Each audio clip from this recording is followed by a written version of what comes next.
자, 오늘 우리 하나님 말씀 함께 나누겠습니다. 요한복음 18장 19절부터 24절. 마태복음은 지난주 읽었기 때문에 다 읽지 않고 그냥 오늘은 요한복음 본문만 읽고 예수재판 세 번째 설교를 하겠습니다. 교독하며 읽겠습니다. 요한복음 18장 19절입니다. 대제사장이 예수에게 그의 제자들과 그의 교훈에 대해 물으니 예수께서 대답하시되 내가 드러내놓고 세상에 말하였노라. 모든 유대인들이 모이는 회당과 성전에서 항상 가르쳤고 은밀하게는 아무것도 말하지 아니하였거늘. 어찌하여 내게 묻느냐? 내가 무슨 말을 하였는지 들은 자들에게 물어보라. 그들이 내가 하던 말을 아느니라. 이 말씀을 하심에 곁에 섰던 아랫사람 하나가 손으로 예수를 쳐 이르되 내가 대제사장에게 이같이 대답하느냐 하니, 예수께서 대답하시되 내가 말을 잘못하였으면 그 잘못한 것을 증언하라. 바른 말을 하였으면 내가 어찌 나를 치느냐 하시더라. 안나스가 예수를 결박한 그대로 대제사장 가야바에게 보내니라. 아멘. 2000년 8월에 아마 10일 정도로 제가 들었는데 대한민국 익산에서 중한 범죄를 저지른 혐의로 15살 소년이 징역 10년형을 선고받았습니다. 우리 15살 있나요? 우리 교회? 15살 딱 없나요? 15살은 중학교 몇 학년이죠? 중이가 원래 이제 소년은 10년이 최고 15년이 최고형인데 자백을 해가지고 감형받아서 이제 10년형을 선고받았습니다. 그렇게 형을 살고 있는데 2003년에 3년 만에 진범이 나타난 거예요. 그는 그 어린 소년이 자신 대신 누명을 쓰고 감옥에 있는 것을 보고 심한 죄책감에 시달리다가 이제 자기가 와서 자기가 했다고 진술한 겁니다. 근데 어떤 일이 일어났을까요? 검찰이 석방을 했는데 누굴 석방했을까요? 그 진범을 석방해 버린 거예요. 왜 그러냐면 검찰이 스스로의 잘못을 인정하고 그 후폭풍을 감당하기가 싫었기 때문입니다. 그러다가 2016년, 그러니까 16년 정도 지난 후에 16년 11월에 극적으로 이 소년에 대한 재심이 열렸고요. 그 사건에서 드디어 소년이 무죄 선고를 받습니다. 이미 감옥에서 나온 지 5년, 6년 지났는데 이 사건을 모티브로 영화가 제작되기도 했죠. 여러분 모든 재판이 공정하게 이루어지면 좋겠습니다. 그러나 그러지 못하는 게 현실입니다. 재판의 공정성의 상당 부분이 그 재판을 진행하는 사람의 마음에 달려있기 때문인데 문제는 이 마음이 어떻습니까? 예레미야서 한번 읽어볼까요? 시작. 만물보다 거짓되고 심히 부패한 것은 마음이라. 시스템이 아무리 잘 갖춰져도 그걸 운영하는 사람들이 마음이 썩었기 때문에 썩었다고 해도 되겠죠. 부패했다고 했으니까. 그래서 그러지 못할 때가 있는 것이죠. 공정하지 못할 때가 있는 것입니다. 우리는 특별히 이 예수 재판을 3주째 살펴보면서 정말 그것을 뼈저리게 느끼고 있습니다. 예수 재판은 안나스와 가야바가 죄 없으신 예수님에게 사형 선고를 내린 불법 재판입니다. 그렇다면 구체적으로 어떤 불법들이 저질러진 것일까요? 예수 재판의 불법성은 수없이 많지만 시간상 6가지만 살펴보겠습니다. 여러분 이제 첫 번째 설교와 두 번째 설교를 이제 대조하면 돼요. 첫 번째 설교 때는 원칙을 말씀드렸고 두 번째 설교 때는 어떻게 진행되는지 말씀드렸죠. 1번 증인의 고발 없이 밤에 체포하고 재판을 시작한 점입니다. 어떤 사람을 체포하려면 그에 대한 고발이 먼저 있어야 돼요. 그런데 예수님을 안나스와 가야바는 체포한 다음에 고발할 증인들을 막 모았어요. 게다가 그 시점이 낮이었어요? 밤이었어요? 밤이었어요. 밤에는 유대소송법에 의하면 재판을 열면 됩니까? 안 됩니까? 안 됩니다. 불법이었어요. 두 번째, 친복을 지켜야 될 대제사장이 피고인을 신문한 거예요. 유대법정에서 피고인의 범행에 대한 입증은 누가 하는 거예요? 대제사장이 하는 거예요? 증인들이 하는 거예요? 이제 잘 하시네요. 증인들이 하는 거예요. 대제사장은 그 영향력이 너무나 크기 때문에 중립을 지켜야 됩니다. 그런데 예수님을 칠 증언을 찾지 못하자 대제사장 가야바가 직접 일어나서 예수님을 신문했고 결국 예수님을 사형으로 몰고 간 것이죠. 세 번째로 두 번의 낮 동안 두 번 해야 될 심리와 투표를 하룻밤과 그 새벽에 해치운 거예요.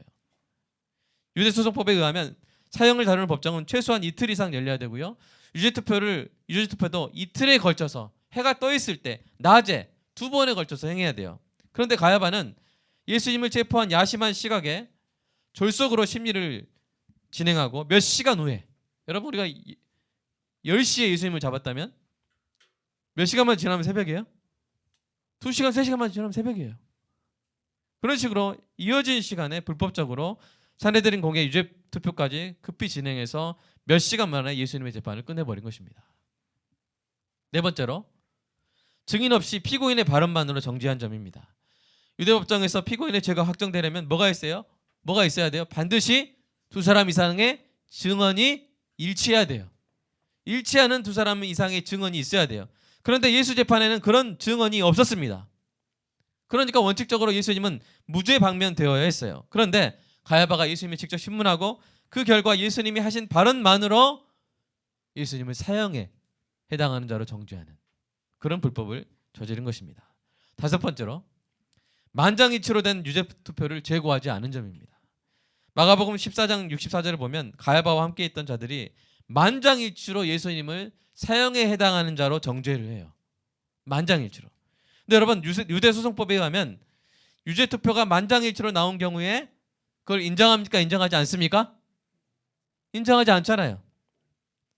만장일치 판결은 피고인을 옹호해 주는 사람이 한 사람도 없는 그런 사법적인 음모나 폭력, 조급하고 감정적인 판결로 여겨졌기 때문입니다. 그런데 예수 재판에서는 이런 원칙이 완전히 무시된 것이죠. 여섯 번째로, 피고인의 변호 기회가 박탈된 점입니다.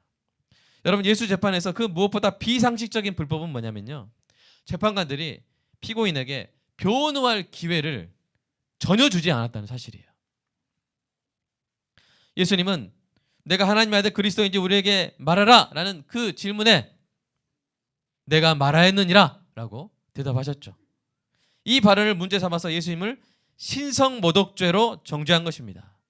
그런데 예수님의 언행이 신성모독죄가 되려면 어떤 판단이 먼저 있어야 돼요? 예수님이 결코 하나님의 아들일 수 없다는 그들의 선입견이 맞아야 돼요. 그걸 전제로 한 거예요. 저 사람은 결코 하나님일 수 없다. 저 사람은 결코 하나님의 아들일 수 없다라는 그 선입견이 맞다는 것을 입증해야 돼요. 이 신성모독죄의 법리를 무시한 거예요. 신성모독죄의 주체는 반드시 하나님이 아닌 존재가 해야 돼요. 하나님이 아닌 사람이 내가 하나님이라고 하는 것이 바로 신성모독죄죠. 그런데 하나님이 내가 하나님이다. 여러분, 이게 신성모독죄입니까? 성령형제, 이게 신성모독죄예요? 성령형제가 내가 성령입니다. 그러면 이게 성령모독죄입니까? 성용모독죄입니까? 아니잖아요. 하나님이 하나님이시라면, 만약 그랬다면 신성모독죄가 아니죠. 재판부는 예수님을 정죄하기 전에 반드시 예수님이 정말로 하나님 아들 그리스도이신지 아닌지를 판단하는 최소한의 절차를 가졌어야 했습니다. 사내들인 공의 재판관들이 최고의 권위를 부여하는 법이 뭐예요? 바로 구약성경 아닙니까? 그 구약성경이 하나님 또는 하나님의 아들이 이 땅에 하갈과 아브라함, 다니엘의 세 친구 같은 사람들에게 사람의 모습으로 오셨던 경우를 구약성경이 말해주잖아요. 그죠? 그리고 하나님의 아들이 인자, 즉 사람이 되어서 이 땅에 오실 것을 구약성경이 분명히 예언했잖아요. 제가 마치 여러분에게 막 따지는 것처럼 그게 아닙니다. 그분들한테 하는 거예요. 그분들, 안나스한테. 안나스도 회개하고 천국에 있을 수도 있어요. 자, 우리 다니엘의 그 환상 속의 번거 한번 읽어볼까요? 시작. 내가 또 밤 환상 중에 보니 인자 같은 이가 하늘 구름을 타고 와서 일적부터 항상 계신 이에게 나아가 그 앞으로 인도되매 그에게 권세와 영광과 나라를 주고 모든 백성과 나라들과 다른 언어를 말하는 모든 자들이 그를 섬기게 하였으니 그의 권세는 소멸되지 아니하는 영원한 권세요 그의 나라는 멸망하지 아니할 것이니라. 메시아에 대한 예언이잖아요. 근데 그 메시아가 어떤 모습으로 온다고요? 인자의 모습으로. 인자가 뭐라 그랬어요? 사람의 아들이라고 했잖아요. 사람으로 오신다고 분명히 예언했어요. 이 사실을 누구보다 더 잘 알고 있었거나 알고 있어야 했던 사람들이 바로 누구예요? 대제사장들이었어요. 안나스와 가야바였어요. 사내들인 공회원들이었어요. 그들은 예수님의 주장에 대해서 검토하든지 예수님의 주장을 증명하는 증인들의 증언을 들어보든지 아니면 최소한 예수님의 주장에 대한 변론이라도 들어봤어야 했습니다. 이러한 적법 절차를 완전히 무시한 것은 예수 재판이 불법적인 사법 살인에 불과했음을 보여줍니다. 2000년이 지난 지금 저는 이 재판에 대한 재심을 청구합니다. 그때 재판부를 이제 와서 새삼스럽게 비난하기 위함은 아닙니다. 그 재판으로 예수님의 명예가 실추되었기 때문도 아닙니다. 제가 이 재판에 대한 재심을 청구하는 이유는 오늘날에도 여전히 또 다른 가야바의 법정들이 열리고 있기 때문이에요. 오늘날에도 여전히 예수님을 신성모독죄로 사형당한 사기꾼이나 정신병자나 사회운동가로 쉽게 판단해 버리고 마는 가야바의 법정들이 곳곳에서 열리고 있기 때문입니다. 제가 예수님을 위해 하고 싶은 변론은 이 한 가지입니다. 예수님은 결코 신성모독죄를 저지르지 않으셨습니다. 그 이유는 복음의 이유와 같습니다.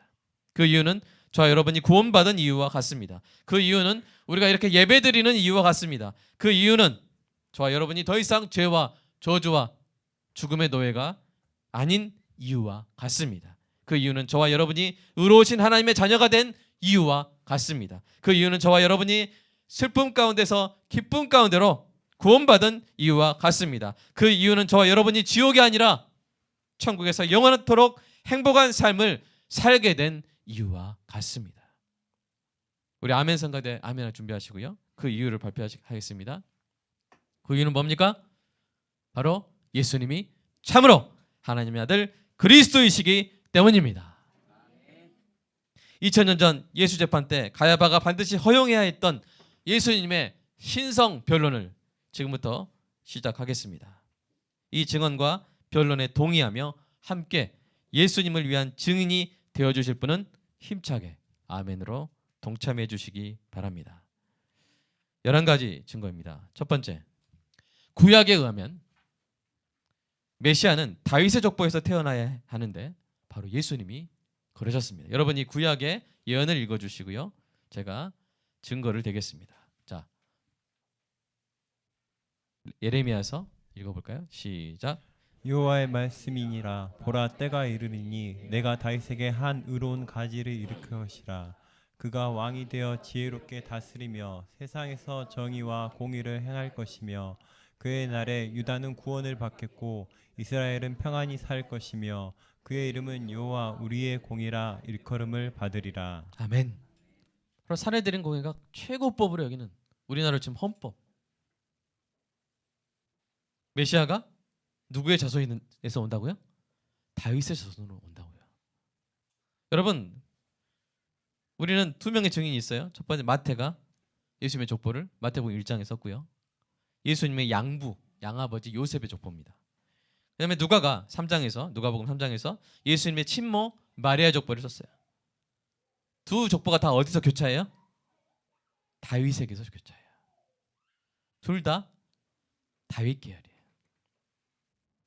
이렇게 예수님이 다윗의 자손임을 분명히 증인들이 밝히고 있습니다. 두 번째 증거 보겠습니다. 구약에 의하면 메시아는 베들레헴에서 태어나야 되는데 예수님이 그러셨습니다. 여러분 미가서 한번 읽어주세요. 시작. 베들레헴 에브라다야, 너는 유다 족속 중에 작을지라도 이스라엘을 다스릴 자가 내게서 내게로 나올 것이라. 그의 근본은 상고에 영원에 있느니라. 아멘. 제가 누가의 증언을 읽어드릴게요.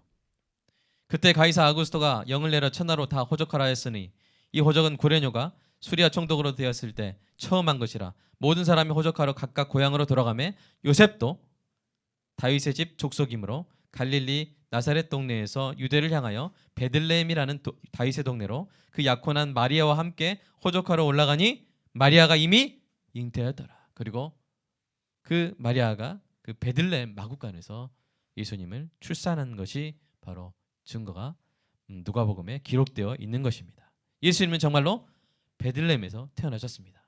세 번째 증거입니다. 구약에 의하면 메시아는 처녀에게서 태어나야 되는데 예수님이 그러셨습니다. 이사야서 읽어주세요. 시작. 그러므로 주께서 친히 징조를 너희에게 주실 것이라. 보라, 처녀가 잉태하여 아들을 낳을 것이요 그의 이름을 임마누엘이라 하리라. 구약은 하여튼 이게 이루어질 수 없는 것 같은 일을 분명히 예언했어요. 자, 근데 우리 예수님 어머니가 동정녀 마리아였어요. 마태의 증언 읽어보겠습니다. 제가 예수 그리스도의 나심은 이러하니라. 그의 어머니 마리아가 요셉과 약혼하고 동거하기 전에 성령으로 잉태된 것이 나타났더니. 아멘. 예수님이 그러셨어요.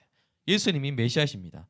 네 번째 증거 읽겠습니다. 구약에 의하면 성육신하실 하나님의 아들의 이름이 임마누엘이라 할 것이라고 했는데 예수님의 이름이 바로 임마누엘입니다. 여러분이 방금 읽었던 바로 그 말씀, 그 이름을 임마누엘이라 하리라, 그 말씀 그대로 마태가 증언하죠. 예수님의 이름이 바로 뭐였어요? 임마누엘이었어요. 다섯 번째 증거입니다. 구약에 의하면 메시아의 길을 예비하는 선구자가 나타나야 했었는데 그게 바로 누굽니까? 세례 요한이에요. 말라기서 한번 읽어볼까요? 시작. 만군의 여호와가 이르노라. 보라, 내가 내 사자를 보내리니 그가 내 앞에서 길을 준비할 것이요 또 너희가 구하는 바 주가 갑자기 그의 성전에 임하시리니 곧 너희가 사모하는 바 언약의 사자가 임하실 것이라. 아멘. 앞에서 길을 준비하는 사람, 예수님 앞에 없었어요? 있었어요?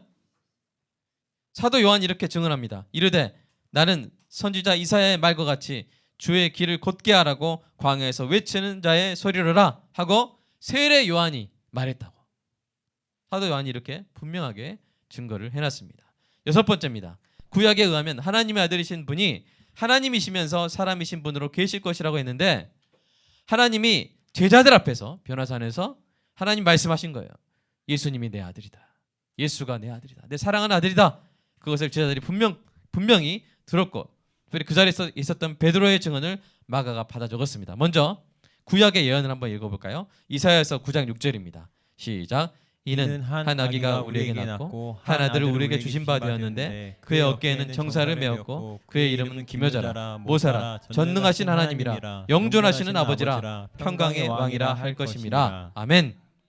그리고 시편에 이렇게 기록되어 있습니다. 시작. 내가 여호와의 명령을 전하노라. 여호와께서 내게 이르시되 너는 내 아들이라. 그 예언이 바로 예수님에게 다 이루어졌습니다. 베드로의 증언을 이어 적은 마가복음에 이렇게 되어 있죠. 마침 구름이 와서 그들을 덮으며 구름 속에서 소리가 나되 이는 내 사랑하는 아들이니 너희는 그의 말을 들으라. 직접 들었던 베드로, 야고보, 요한의 증언을 마가가 적어놨어요. 일곱 번째, 구약에 의하면 메시아는 많은 기적을 행해야 했는데 예수님이 그러셨습니다. 이사야 이렇게 예언되어 있어요. 시작. 주 여호와의 영이 내게 내리셨으니 이는 여호와께서 내게 기름을 부으사 가난한 자에게 아름다운 소식을 전하게 하려 하심이라. 나를 보내사 마음이 상한 자를 고치며 포로된 자에게 자유를, 갇힌 자에게 노임을 선포하며 여호와의 은혜의 해와 우리의 하나님의 보복의 날을 선포하여 모든 슬픈 자를 위로하되. 아멘. 여러분, 예수님이 수많은 기적을 행한 건요, 사내들인 공회원들이 자체가 인정했어요. 사도 요한은 이렇게 기록합니다. 이에 대제장들과 바리새인들이 공회를 모으고 이르되 이 사람이 많은 표적을 행하니 우리가 어떻게 하겠느냐. 그것 때문에 예수님을 죽이려고 했잖아요. 부인할 수 없는 증거입니다. 여덟 번째로, 구약에 의하면 메시아는 나귀 새끼를 타고 공개적으로 예루살렘에 입성해야 했는데 예수님이 그러셨습니다. 스가랴서 읽어주십시오. 시작. 시온에 따라 크게 기뻐할지어다. 예루살렘에 따라 즐거이 부를지어다. 보라, 내 왕이 내게 임하시나니 그는 공의로우시며 구원을 베푸시며 겸손하여 나귀를 타시나니 나귀의 작은 것 곧 나귀 새끼니라. 아멘. 여러분, 예수님이 예루살렘에 올라가실 때, 정료 주일에 올라가실 때 뭘 타셨어요? 나귀 새끼를 타셨어요. 사도 요한이 그 똑똑히 기록합니다. 예수는 한 어린 나귀를 보고 타시니 이는 기록된 바 시온 따라 두려워 말라. 보라, 너의 왕이 나귀 새끼를 타고 오신다 함과 같더라. 라고 이렇게 증언하고 있어요. 여러분, 이게 별거 아닌, 나하기 새끼 뭐 별거 아닌 것 같지만 이 말씀 때문에 예수 믿은 유대 랍비도 있어요. 신학 교수된 유대 랍비도 있어요. 제가 생생하게 그 증언을 총신대에서 들었어요. 9번째 증거입니다. 구약에 의하면 메시아는 은 30에 배신당하여 팔려야 했는데 예수님이 그러셨어요. 자, 시편과 스가랴서 연속해서 읽어주십시오. 시작. 내가 신뢰하여 내 떡을 나눠 먹던 나의 가까운 친구도 나를 대적하여 그의 발꿈치를 들었나이다. 스가랴서 내가 그들에게 이르되 너희가 좋게 여기거든 내 품삯을 내게 주고 그렇지 아니하거든 그만두라. 그들이 곧 은 30개를 달아서 내 품삯을 삼은지라. 그리스도에 대한 메시아에 대한 예언은 구약 성경에 곳곳에 다 흩어져 있어요. 자, 마태가 어떻게 증언합니까? 그때 12 중에 하나인 가룟유다라 하는 자가 대제사장들에 가서 말하되 내가 예수를 너희에게 넘겨주리니 얼마나 주려느냐 하니 그들이 은 30을 달아주거늘. 이렇게까지 상세하게 예언이 성취된 것입니다. 10번째로 구약에 의하면 메시아는 멸시와 버림을 당해야 했는데 정말 예수님이 그러셨잖아요. 자, 구약의 예언 읽어보겠습니다. 시작. 그는 멸시를 받아 사람들에게 버림받았으며 강고를 많이 겪었으며 질고를 아는 자라. 마치 사람들이 그에게서 얼굴을 가리는 것 같이 멸시를 당하였고 우리도 그를 기이 여기지 아니하였도다. 아멘. 그리고 이 말씀이 바로 그때 그 산헤드린 공회에서 이루어지고 있었잖아요. 자기들이 예수님을 버리고 있었잖아요. 여러분, 그들에게 구약 성경은 헌법입니다.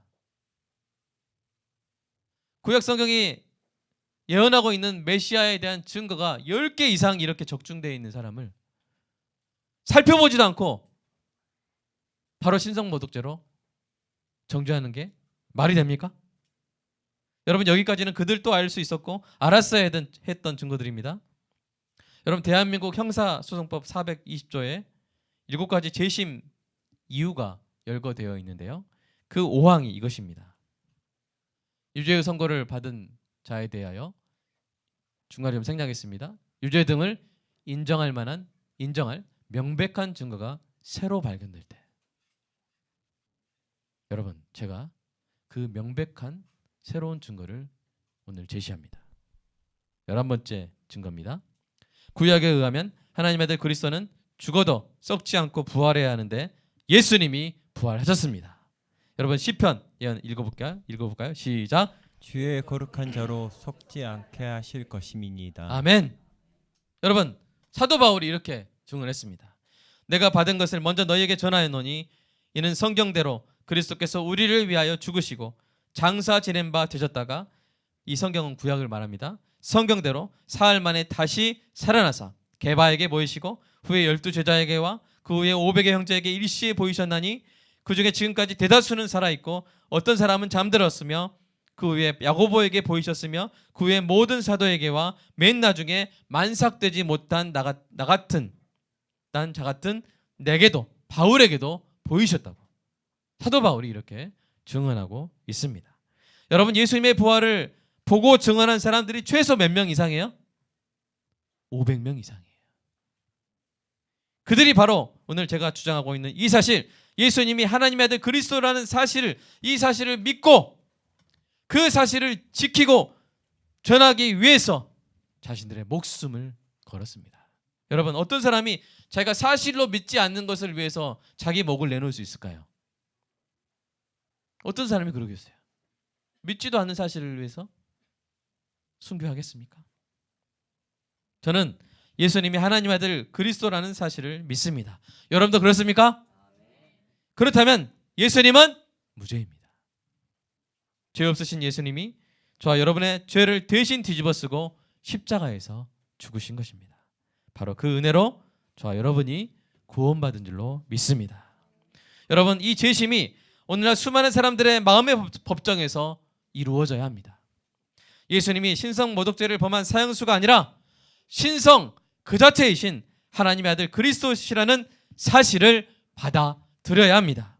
왜냐하면 2000년 전 이 땅에서 피고인으로 세워지셨던 예수님이 이제 곧 모든 사람을 심판할 재판관으로 다시 오실 것이기 때문입니다. 오늘 재심을 듣고 승복한 자는 그리스도의 생명책에 기록되어 구원을 얻게 될 줄로 믿습니다. 그러나 오늘 재심 소식을 듣고도 여전히 예수님을 신성 모독자로 정죄하는 자는 바로 그 정죄가 자기 자신을 향한 정죄였음을 깨닫게 될 것입니다. 여러분 생각해 보십시오. 2000년 전에 산헤드린 공회에서 진정으로 신성 모독죄를 저지른 진범은 누굽니까? 예수님입니까? 아니면 하나님의 아들 그리스도이신 예수님을 신성 모독죄로 누명을 씌워서 죽인 자들입니까? 여러분, 제가 설교 맨 처음에 소개한 사건이 있었죠? 그 사건에 뭐가 있었어요? 진범이 있었어요. 마치 그런 것처럼 신성 모독죄의 진범은 바로 예수님이 아니라 예수님을 부인하는 자들입니다. 마태복음은 이렇게 말하고 있습니다. 한번 읽어볼까요? 시작. 누구든지 사람 앞에서 나를 시인하면 나도 하늘에 계신 내 아버지 앞에서 그를 시인할 것이요 누구든지 사람 앞에서 나를 부인하면 나도 하늘에 계신 내 아버지 앞에서 그를 부인하리라. 사랑하는 여러분, 예수님을 시인하는 예수 증인의 삶을 살아가시기를 주님의 이름으로 축복합니다. 아직도 계속 카페에서, TV에서, 동창회에서, 각 가정에서 열리고 있는 가야바의 법정에서 아직도 난무하고 있는 예수님을 정죄하는 수많은 거짓 증인들 앞에서 여러분 어떻게 하시겠습니까? 가야바의 예수 재판을 묵인하시겠습니까? 아니면 저와 함께 이렇게 외치시겠습니까? 이의 있습니다. 재심을 청구합니다. 이 시간 함께 기도했으면 좋겠습니다. 여러분, 다른 어떤 사실이 더 필요합니까? 정말 우리가 영원히 기뻐하고 영원히 행복해하고 영원히 힘을 얻고 영원히 격려받고 영원히 안전하게 살아갈 그 기초가 되는 사실 무엇입니까? 바로 예수님이 참으로 하나님의 아들 그리스도라는 사실입니다. 여러분, 이 사실로 인해서 여러분 기뻐했으면 좋겠어요. 위로받았으면 좋겠어요. 이 사실로 만족했으면 좋겠어요. 이 사실로 자족했으면 좋겠어요. 이 사실로 우리의 인생의 모든 문제가 해결되었음을 인정할 수 있으면 좋겠습니다. 뭐가 더 필요합니까? 예수님이 하나님의 아들 그리스도이십니다. 내가 그분 안에 있습니다. 그분이 나의 의가 되어 주셨습니다. 그분은 바로 하나님이십니다. 여호와 라파, 엘 샤다이, 엘 엘리온, 여호와 차바오트, 그분의 이름 안에서 우리의 모든 문제는 아무것도 아닌 것이 되어버립니다. 예수님이 하나님의 아들 그리스도이십니다. 여러분, 이제 우리에게 주어진 역할이 뭡니까? 바로 증인입니다. 증인입니다. 2000년 전 가야바 그 법정에는 없었던 증인입니다. 이제 여전히 이 땅에서 여전히 일어나고 있는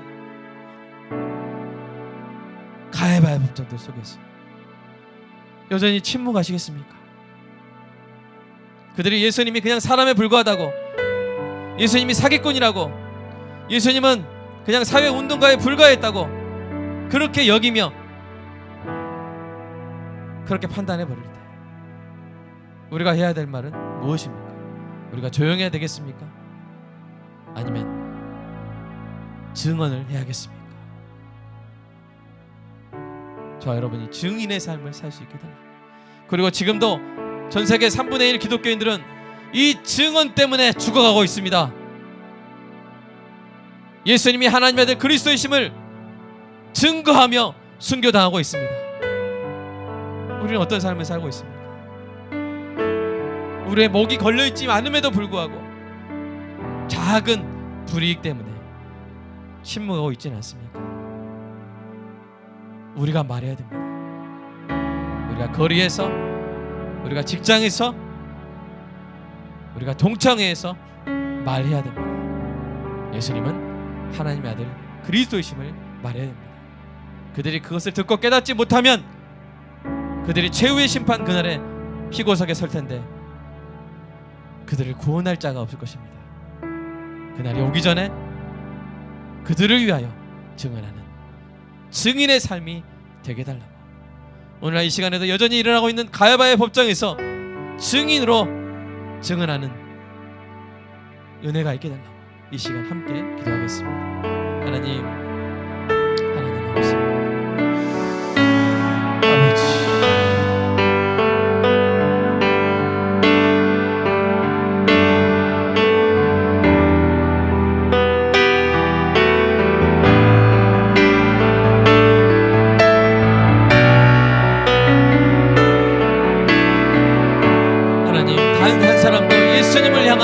예수님을 위한 증언이 없었던 2000년 전 재판이 오늘 여전히 반복되지 않게 하여 주시옵소서. 이제는 새로운 증거가 있습니다. 이유를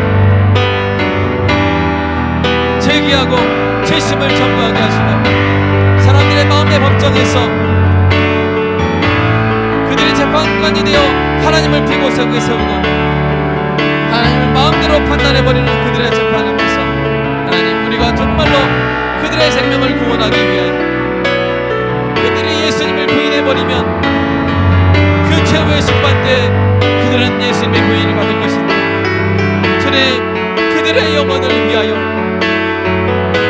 진범을 위하여 하나님, 그들이 구원받을 그 복음을 제시하게 하여 주시옵소서. 주여, 전도하는 교회가 되게 하여 주시옵소서. 복음 전하는 교회가 되게 하여 주시옵소서. 전도사와 목사와 모든 성도들이 전도하게 하여 주시옵소서. 그 복음을 전하게 하여 주시옵소서. 여전히 반복되고 있는 이 땅의 가야바의 법정에서 진정 예수님이 하나님의 아들 그리스도이심을 전파하게 하여 주시옵소서.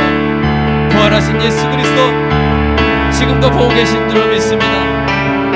주여, 스데반이 예수가 하나님의 아들 그리스도이심을 증언하며 이 땅 가운데 돌을 맞아 죽어갈 때 그리스도께서 서서 스데반을 맞아주시는 그 장면을 기억하게 하여 주시옵소서. 우리가 주를 위해 증언할 때 주께서 우리를 위해 서 계시는 줄로 믿습니다. 주여, 증인의 삶을 살게 하여 주시옵소서. 이 땅에서 살아있는 용감한 주님의 증언들로 인해서 모든 가야바의 법정들이 재심되어 뒤집어지고 예수님이 하나님 아들 그리스도이심이 온 땅에 드러나게 하여 주시옵소서. 이 일을 위해서 각지에 나가서 선교하고 있는 선교사님들, 주님 그들을 붙들어 주시고 응원하여 주시고 격려하여 주시고, 특별히 중동과 공산 국가에서 목숨 걸고 증인의 삶을 살고 있는 선교사님들, 주여, 그들에게 이 시간 힘의 힘을 더하여 주시고 우리 교회로 하여금 그들을 위한 기도를 그치지 않게 하여 주시옵소서. 주님 사랑합니다. 감사합니다. 용기를 주시옵소서. 일상의 법정에서 예수님의 증언을 할 용기를 주님 허락하여 주시고 기쁨을 허락하여 주시옵소서. 주님 감사합니다.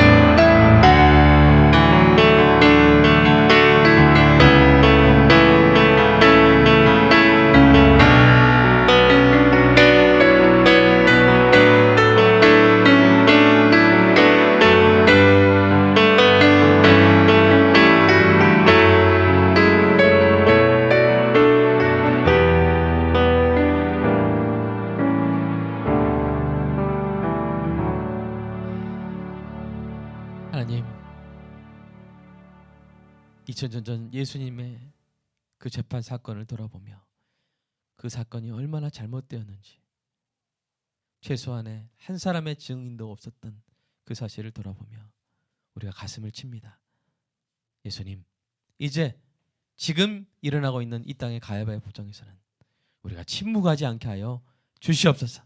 그들에게 정말 예수님이 하나님 아들 그리스도이심을 전파하는 담대한 증인의 삶을 살게 하여 주시옵소서. 주님, 공산국가와 이슬람 국가에서는 목숨을 걸고 증언합니다. 순교자란 말 자체가 증인이란 말입니다. 그런데 우리는 그런 상황이 아님에도 불구하고 침묵할 때가 얼마나 많았는지요. 주님, 예수 증인의 삶을 살아가게 하여 주시옵소서. 침묵할 때 예수를 위해 침묵하게 하시고, 말해야 될 때 예수를 위해 말하는 은혜가 있게 하여 주시옵소서.